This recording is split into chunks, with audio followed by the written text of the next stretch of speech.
Admission সংক্রান্ত আরেকটি ভিডিওতে তোমাদের সবাইকে স্বাগত। তোমরা যারা লাস্ট জলপাইগুড়ি ল কলেজে অ্যাডমিশন করেছিলে বা নর্থ বেঙ্গল ইউনিভার্সিটির আন্ডারে অ্যাডমিশন সংক্রান্ত নোটিফিকেশান দেখে অনলাইনে অ্যাপ্লিকেশান করেছিলে, তাদের জন্য এই ভিডিওটি হতে চলেছে। তোমরা কমেন্ট করেছো তাই আমি ভিডিওটি করছি যে নর্থ বেঙ্গল ইউনিভার্সিটির আন্ডারে যে অ্যাপ্লিকেশান শুরু হয়েছিল তার কী খবর বা আগামী প্রসিডিওর কী হতে চলেছে।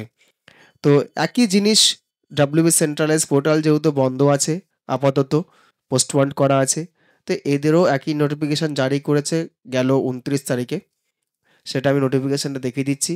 তোমরা সবাই জানো যে রিজার্ভেশন ক্যাটাগরি সংক্রান্ত একটা কেস চলছে সুপ্রিম কোর্টে। তো সেই সংক্রান্ত ব্যাপার নিয়েই আমাদের সেন্ট্রালাইজ পোর্টালটাও বন্ধ হয়ে আছে।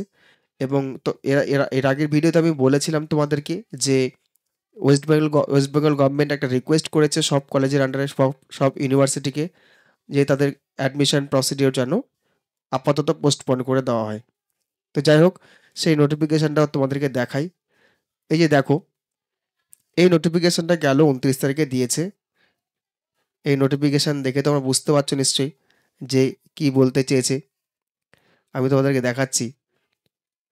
এই দেখো 29 তারিখে নোটিশ পাবলিশ করেছে এবং সেটা কিন্তু West university of north Bengal publish করেছে। তো সেখানে কি বলেছে তোমরা দেখে নাও। এই যে উল্লেখ করে দিয়েছে যে রিজার্ভেশন ক্যাটাগরি সংক্রান্ত যে প্রবলেমটা চলছে, সেই প্রবলেমকে নিয়েই সমস্ত রকম মেরিট লিস্টেড রিলেটেড যেটা দেওয়ার কথা নর্থ বেঙ্গল ইউনিভার্সিটির, সেটা আপাতত পোস্টপন করে দেওয়া হয়েছে, উইথহেল্ড করে দেওয়া আছে। এই দেখো উইথহেল্ড করে কথাটা উল্লেখ করেছে। যখনই ওয়েস্ট বেঙ্গল গভর্নমেন্ট থেকে ওরা গ্রিন সিগন্যাল পাবে তখনই কিন্তু সেটা রিলিজ করে দেবে। সেখানে সেটা উল্লেখ করা আছে। গ্রিন সিগন্যাল পেলেই কিন্তু ফার্দার নোটিফিকেশান পেলেই কিন্তু ওরা সেটা লাইভ করে দেবে এবং তোমরা আবার সেটা দেখতে পারবে। যদি অ্যাপ্লিকেশান রিস্টার্ট করার হয় সেটাও করতে পারে, আর যদি ডাইরেক্ট মেরিট লিস্ট পাবলিশ করে সেটাও করতে পারে। সম্পূর্ণ ডিপেন্ড করছে ওয়েস্ট বেঙ্গল গভর্নমেন্টের উপরে। ওয়েস্ট বেঙ্গল গভর্নমেন্ট সিগন্যাল দিলেই বা শিক্ষা দপ্তর সিগন্যাল দিলেই এটা কিন্তু অ্যাডমিশন প্রসিডিওর সঙ্গে সঙ্গে রিজিউম করে দেবে। তো এই ছিল আজকের ভিডিও। তোমরা জুড়ে থাকো, আমি এর পরেও তোমাদের ইনফরমেশান দিতে থাকবো। যে কারণটার জন্য সেন্ট্রালাইজ অ্যাডমিশন পোর্টালটা বন্ধ হয়ে আছে, সে একই কারণ কিছু অন্য নয়।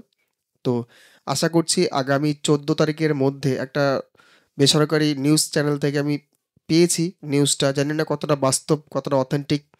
14 তারিখের কথা উল্লেখ করছে যে 14 তারিখ হয়তো অ্যাডমিশন প্রসিডিওর শুরু হয়ে যাবে।